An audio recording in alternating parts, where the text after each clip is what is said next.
Buenos días, buenas tardes, queridos hermanos, hermanas. Tenemos el gusto a presentar aquí esta lección, la lección número 10, que es el pan de vida. Estamos juntos con Raquel Orce, nuestra hermana, es el director del Departamento de Publicaciones, y también gracias al Señor, mi esposa.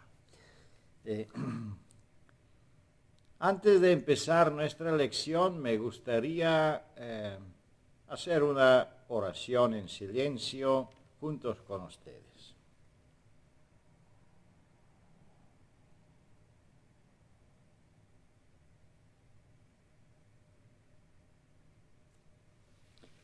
Amén. Antes de entrar en nuestra nueva lección, me gustaría también hacer un repaso de la lección interior. Y en esta lección se hablaba de caminar por la agua.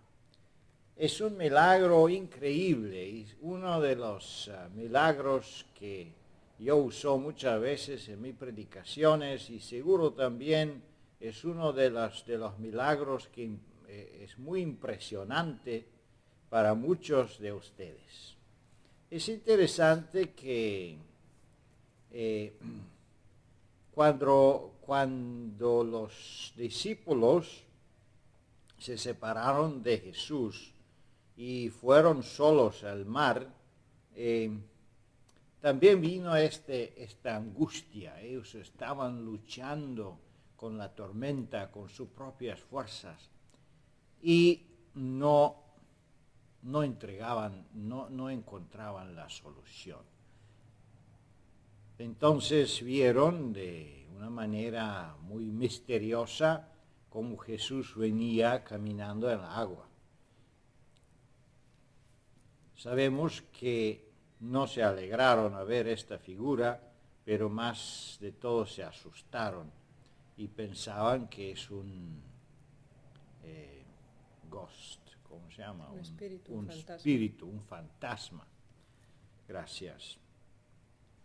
Bueno, es interesante también que para la gente que todavía no están convertidas, para que la gente que no cree a Dios, que tiene un corazón inconvertido, también Jesús en realidad aparece como una fantasma. Para la gente que todavía no acepta a Jesús como su Salvador, que no tiene la experiencia, para los ateos, para la gente de otras religiones, el cristianismo es una fantasma. Así dice también el apóstol Pablo, que para los griegos es un escándalo. Y así sucedió también con los discípulos. Interesante es que Pedro, cuando confirmó que eso es Jesús, inmediatamente también quería hacer lo mismo, caminar en la agua, que no es mal imitar a Jesús, querer ser como Jesús. Y es interesante que como él se atrevía, él fue el único que quería hacer lo mismo como Jesús, él fue el único que pasó, que tenía esta experiencia. Muchas veces nosotros estamos en el barco, estamos en la iglesia, vemos que Jesús está acercándose, que el tiempo de la lluvia tardía está en la puerta, que el fin del mundo está a la puerta, pero ¿cuánto de nosotros se atreve a decir: Jesús, yo quiero andar en el agua así como tú, yo quiero hacer los milagros que tú haces? Muy poco. De todos los discípulos fue solo un Pedro que tenía este deseo.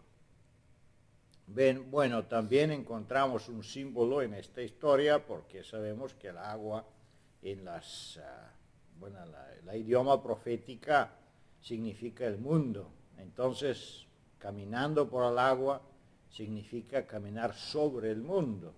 Pero como él se asustó y el orgullo tomó su corazón, entonces entendemos que también él se hundió en agua. Pero gracias a Dios inmediatamente Jesús lo salvó. Y salvó no solo a él, pero todo además que fueron en el barco. Esta lección es sumamente importante y es muy importante hacer la transición y entrar ahora en nuestra nueva lección. Nuestra lección es el pan de vida. Muy bueno. Vamos a ver. La lección tiene varias secciones muy importantes. En el principio vamos a ver qué interés tenían la gente cuando se acercaban de este pan de vida, o con qué propósito se acercaban muchos de ellos. Después vamos a ver qué necesidad tienen ellos, y después vamos a ver quién es el pan verdadero, la respuesta verdadera de todas nuestras necesidades y preguntas. Bueno, vamos a contemplar la primera pregunta, que habla del verdadero interés y propósito que tenían las multitudes cuando se acercaban a Jesús, especialmente después del milagro que se hizo con los panes y los peces. Hermana Raquel, si no puedes compartir tus pensamientos. La multitud había pasado por una experiencia increíble. Nunca habían visto ni sentido algo tan impresionante. Y ahora, obviamente, con muchísimas más ansias, estaban buscando a Jesús. Ahora finalmente localizan dónde se encuentra y le preguntan: Jesús, ¿dónde has estado? Porque realmente sí lo estaban buscando con una especial ansia y necesidad. Ahora, encuentro especialmente interesante la manera en que el Señor les contesta. Porque ahora, aunque pueda parecer como un pequeño regaño que les hace, por el hecho de decir, bueno, vosotros me buscabais por los milagros, y porque realmente, bueno, comisteis y os quedasteis satisfechos. Así que está cuestionando la razón por la cual le buscan. Y creo que este es un primer nivel que el Señor intenta presentar a cada uno de nosotros acerca de nuestra relación con Dios. Nosotros debemos cuestionarnos a nosotros mismos cuál es la razón, cuál es la motivación que nos acerca a Jesús. Muy bien. Es interesante esta pregunta, pero quizá entonces surge otra pregunta. ¿Es posible que nosotros nos acercamos a Jesús con un propósito equivocado? Porque normalmente toda la gente que buscan a Jesús lo buscan por la fe que ellos tienen. Pero me recuerdo un evangelista famoso que hizo su conferencia en China. Fue algo impresionante. Los periódicos, las noticias dijeron que miles de personas se acercaron, se convirtieron, y fue un revivimiento increíble.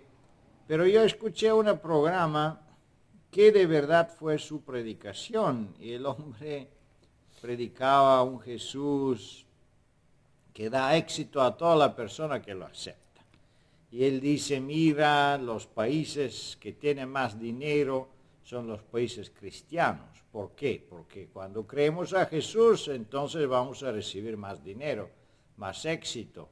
Claro, con ese mensaje, imagínense en un país pobre como fue China en ese tiempo, mucha gente se asignaron a la parte de Jesús.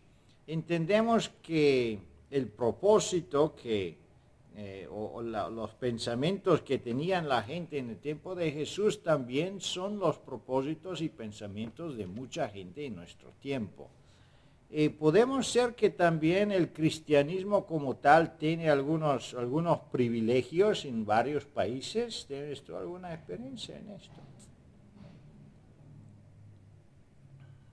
Por ejemplo, Estados Unidos, a decir que tú eres un cristiano, tiene una buena vista, ¿eh? Hasta el presidente del país hace una oración antes de empezar las reuniones. Y en muchas ciudades y pueblitos, si uno dice que no cree a Dios, lo miran con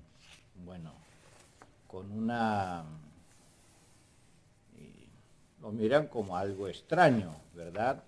Y me imagino que hay otros países también, en Sudamérica y otros lugares, donde si alguien dice que yo soy un ateísta, yo no creo a Jesús, no se ven bien.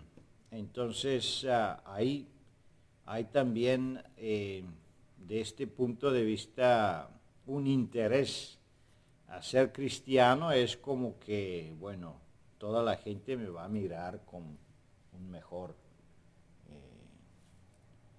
voy a tener una apariencia mejor delante de los vecinos y de la sociedad. Y así parece que en este sentido también habla estos versículos. Pero vamos a ver qué necesidad de verdad tienen esta gente.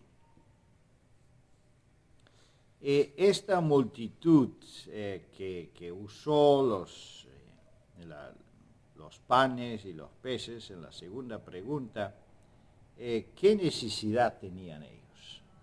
El Señor Jesús intentó que esta multitud por un momento se distanciara de los beneficios o de las ventajas terrenales que habían obtenido por la alimentación que habían recibido el día anterior, y que de algún modo se extrapolara ese milagro a un nivel superior, a un nivel espiritual. Y realmente ellos siguieron el pensamiento, y entonces le dijeron, bueno, pero entonces, ¿qué hay que hacer? Esa es la pregunta. De hecho, le hicieron más de una, porque en la nota nos lo presenta en forma más actual. Dice, ¿qué tenemos que hacer para merecer el cielo? ¿Cuál es el precio que se requiere para pagar la obtención de la vida por venir? Aquí nos damos cuenta que la tradición, la comprensión espiritual de la salvación estaba totalmente influenciada por el aspecto cultural y religioso que los fariseos habían enseñado a las personas. Es decir, la salvación se la tienen que ganar. La salvación es algo que se puede comprar. La salvación es algo que es meritoria del ser humano, que el ser humano debe hacer algo para obtenerla. Y ahora el Señor Jesús de una vez elimina esa perspectiva o modo de pensar que era contrario a lo que la salvación realmente es, y entonces los dirige a algo totalmente diferente. Y entonces les hace ver que es la aceptación de Jesús, el reconocerlo a Él como el Mesías, como el Salvador, es lo único que puede capacitarlos o de algún modo predisponerlos para caminar en el plan de la salvación. Y siguiendo con la idea de que esta lección nos presenta los distintos pasos en nuestra experiencia religiosa, si en la primera pregunta se nos planteaba cuál es la motivación o cuál es la razón por la cual venimos a Jesús, la segunda pregunta nos plantea la cuestión relacionada con nuestras ideas preconcebidas de lo que nosotros consideramos que debe ser nuestra experiencia religiosa o de lo que debe ser la salvación. Y eso también debemos cuestionarlo y debemos someterlo a la dirección y la voluntad de Dios. Muchas gracias. Imagínense que Jesús tenía un éxito tremendo de punto de vista que tenía un interés increíble de todas las multitudes por la experiencia que ellos tenían con los panes. Pero Él no sigue con ese método de atraer la gente así. Él no hace la propaganda, bueno, ven, yo siempre le voy a dar panes, entonces voy a conseguir una multitud increíble, grande, como muchas veces quizá en nuestros sueños misioneros tenemos ese concepto que vamos a hacer algo que atrae la atención de las multitudes, vamos a usar esto para que después ellos escuchen el Evangelio. El contrario, Jesús rechazó este método como un método bueno. Él cambió el enfoque de la gente y diciéndolo que, mira, eso no es la verdad, eso no es el centro de la salvación. La única manera que ustedes se pueden salvar es por la creencia en mi Padre. Y eso es muy importante, que el centro de la salvación siempre debe estar Jesús y ningún otro método de atracción, atrayendo a la gente, puede prácticamente beneficiar la distribución del Evangelio. Vamos a ver la pregunta número 3. ¿Quién es el pan de vida verdadero? ¿Y qué resultado podemos obtener si nosotros creemos en él? Porque entendemos que hay pan, un pan real, se puede decir, y un pan espiritual. Y eso es que Jesús quería aquí aclarar a las multitudes. El Señor Jesús intenta que ellos vayan un paso más allá, y de modo que puedan comprender mejor lo que Él quiere decir. Toma referencia a un evento histórico que era muy bien conocido para cada israelita. En este caso fue la caída del maná, cuando el Señor concedió el maná al pueblo de Israel en el desierto. Y en el momento en que comprendemos esto, nos damos cuenta de algo altamente significativo. El pueblo de Israel había salido de Egipto y ahora se encontraba en el desierto. No había absolutamente nada que ellos pudieran hacer en ese lugar y en esas circunstancias para proveer las necesidades físicas que ellos tenían. Así que la necesidad que tenían de la acción divina en ese momento era absoluta y total. La dependencia que tenían de Dios como proveedor de sus necesidades era absoluta. Ahora, intentemos hacer de nuevo ese paralelismo espiritual con nosotros. ¿Cuál es el mensaje que el Señor les da? Porque ellos habían preguntado, ¿qué tenemos que hacer? Lo que hay que hacer no es solamente buscarle al Señor Jesús, no solamente seguirle, sino entregarse, someterse y ser completamente dependiente de lo que Él provee para nosotros. Ese era el símbolo entregado por medio del maná. Gracias. Muy interesante que el pan como tal es la comida principal en Israel, es el fundamento de la comida. Prácticamente muchas veces la gente comía solo pan y agua porque no tenían más, o cualquier cosa otra si comen, no lo pueden comer sin tener el pan, porque el pan es como la comida que siempre se usa, y hasta hoy día en esos países, en Grecia, en otros países, se come pan en la mañana, el mediodía, la noche, todo el tiempo, pan, pan, pan. El pan es, sin pan la comida no tiene sabor.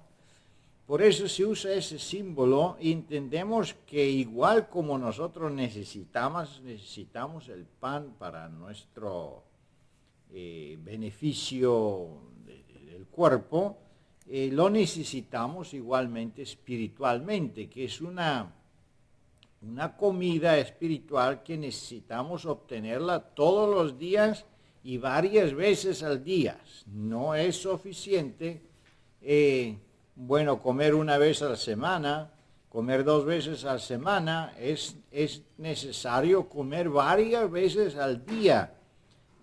Y es un símbolo sumamente importante, por eso también es parte de la oración del Señor. Y como de una manera poderosa, vamos a ver a la pregunta número 4. ¿Qué prejuicios y qué poder tenían los prejuicios contra Jesús en este tiempo? Porque, bueno, Jesús estaba predicando con símbolos, explicando al pueblo, pero su enseñanza no siempre se aceptaba. Mucha gente tenían prejuicios, tenían obstáculos a recibir o a entenderlo.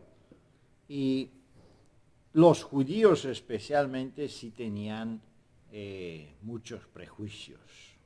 Vamos a ver qué prejuicios encontramos que los judíos tenían. El Señor estaba dirigiendo a la multitud a la aceptación comprensiva de Él como ese maná que había venido del cielo, pero que ahora estaba ante ellos en cuerpo presente. Estaba ahí para salvarlos, había venido para redimirlos. Y obviamente eso rompía toda la estructura religiosa que los fariseos especialmente habían formado en torno a la comprensión de las profecías del Mesías. Obviamente nuestra experiencia religiosa es así. Venimos a Jesús, nos gozamos en la relación que tenemos con Jesús, pero también llega un momento en el cual nosotros debemos someter nuestro criterio, nuestro modo de pensar y posiblemente eliminar todo aquello que no está en armonía con la voluntad del Señor. Y ese es un momento crítico en nuestra experiencia religiosa, porque va a definir si realmente queremos someternos a Dios completamente o no. Depender totalmente de su pan y de su agua, depender completamente de Él o de nuestro propio alimento y de nuestra propia bebida. Y lamentablemente los fariseos cuestionaron a Jesús en todo término. ¿Cómo va a ser Él el maná venido del cielo si nosotros conocemos a su padre, conocemos a su madre, sabemos dónde Él vive, sabemos de sus hermanos y sus hermanas? ¿Cómo Él está contando esta historia?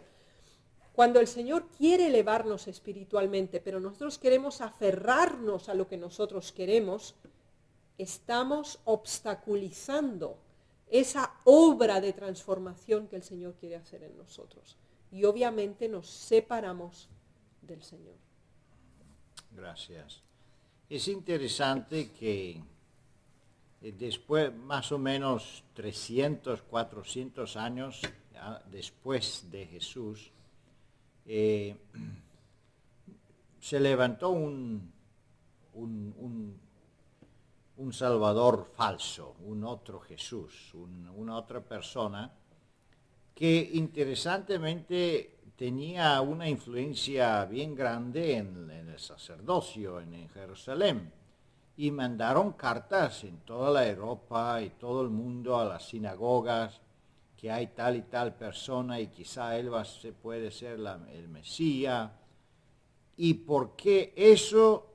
Porque este hombre usó el canal ortodoxal, usó el sacerdocio, usó las sinagogas, usó la comunicación oficial de la organización judaica. Él tenía un éxito increíble. Casi en todas las sinagogas tenía gente que lo aceptaron. Bueno, la decepción fue increíble cuando después de un rato él fue como cautivo en Turquía, y allá por fuerza, para salvar su vida se convirtió en el musulmanismo, y fue una vergüenza tan grande para la nación judaica. Pero interesante es que cuando una cosa es en armonía con los prejuicios nuestros, muchas veces se acepta muy rápido un mensaje. Si una cosa está en armonía con nuestros deseos humanos, con nuestros deseos carnales, se acepta rápidamente. Un nuevo presidente, un rey, un nuevo político, un artista de Hollywood, tiene una influencia increíble. Rápidamente la gente, como es este hombre, por ejemplo, de WikiLeaks, que por corto tiempo tenía una fama tan increíble y miles de personas soportándolo y mandando dinero y ofrenda y todo eso. Pero cuando es alguien que pide un cambio en nuestra vida y aparece de una forma espiritual, entonces sí, los prejuicios chocan y tanta gente tiene esos obstáculos a aceptar la salvación de Jesús.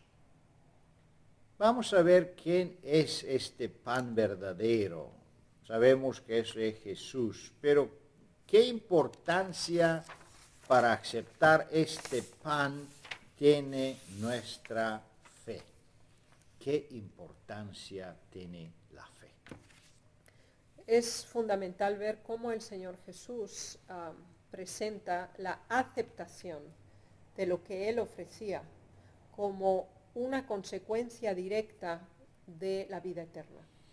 Así que lo que nosotros decimos, hacemos, decidimos y experimentamos hoy, nunca debemos considerarlo como actos aislados o experiencias aisladas en nuestra vida, sino que forma parte de un todo. Del mismo modo, la aceptación del Señor Jesús, la comprensión de que Él es nuestra necesidad primordial, de que nuestro instinto primero, como es el de comer o el de beber, el de mantener la vida, el de la supervivencia, que es un instinto básico en los seres humanos, tiene que ser cubierta por la necesidad espiritual que solo Jesús puede realmente ofrecernos. Cuando esa experiencia es una realidad, cuando hemos hecho que Jesús sea lo primero, lo último y lo más importante en nuestra vida, cuando Él conforma nuestra existencia, rige nuestros instintos, sometemos nuestra naturaleza caída a la posibilidad de transformación, de empezar ese proceso de purificación que el Señor puede hacer en nuestra vida mediante el Espíritu Santo, que significa haber aceptado ese pan y beber de esa agua. Entonces, esa obediencia, que es el acto de la voluntad por medio de la cual sometemos a nosotros mismos, a la dirección y al liderazgo de Dios en nuestra vida, que es obediencia nacida por el amor y una fe que es don de Dios, ese proceso maravilloso empieza a llevarse a término en nosotros. Muchas gracias. Los versículos son muy impactantes. Dice aquí que si nosotros creemos, tenemos la vida eterna. Y aquí está el pan de vida que viene del cielo. Es interesante que me surge el pensamiento, leyendo esos versículos, que, bueno, cuando Adán y Eva pecaron y salieron del paraíso, no tenían más el acceso del árbol de la vida. Pero aquí, por los méritos de Jesús, parece que sí tenemos un acceso de una comida, de un pan que sí da vida eterna. Y eso es Jesús. Por comer de Jesús diariamente, nosotros sí compartimos, entramos en la vida eterna, que es algo increíble, un privilegio increíble que nosotros podemos tener. Vamos a ver la próxima pregunta, 6. ¿Qué comida física prácticamente es no puede confirmar la vida eterna. Y qué tipo de don recibimos nosotros de parte del Señor. El Señor no solamente había presentado que Él era el pan de vida, sino que ahora va todavía otro paso más allá. Y el versículo nos dice, a no ser que comáis mi carne y bebáis mi sangre, no tendréis la vida eterna. Yo comprendí en una mayor profundidad este versículo cuando experimenté la maternidad. Cuando yo me daba cuenta que el Señor nos había concedido tener un ser que se está desarrollando y es parte del cuerpo de uno mismo y que come de lo que uno come y bebe de lo que uno bebe, inclusive después de nacer. Así que, ¿qué significa esto? Que nosotros que hemos nacido de carne y sangre, tenemos que nacer por segunda vez y tenemos que nacer ahora de Jesús, es decir, nos tenemos que alimentar, nosotros nos tenemos que beber, tenemos que crecer, desarrollarnos ahora partiendo de otros principios diferentes. Y esa era la idea que el Señor Jesús quería que esa multitud entendiera y que es la misma enseñanza para nosotros hoy. Nosotros debemos depender completamente del Señor Jesús. Nuestra herencia, nuestras inclinaciones, nuestros hábitos que hemos cultivado tienen que ser sometidos bajo la voluntad de Dios. Y todo lo que es incorrecto, darle la autorización a Dios para que obre en nuestra vida y lo elimine de nosotros. Amén. Y seamos entonces copartícipes de esa naturaleza que el Señor quiere cedernos y que Él en su propia experiencia en la tierra llevó a término. Muchas gracias. Entendemos también aquí en la pregunta número 7 que prácticamente la única manera a obtener la salvación es por los méritos de Jesús.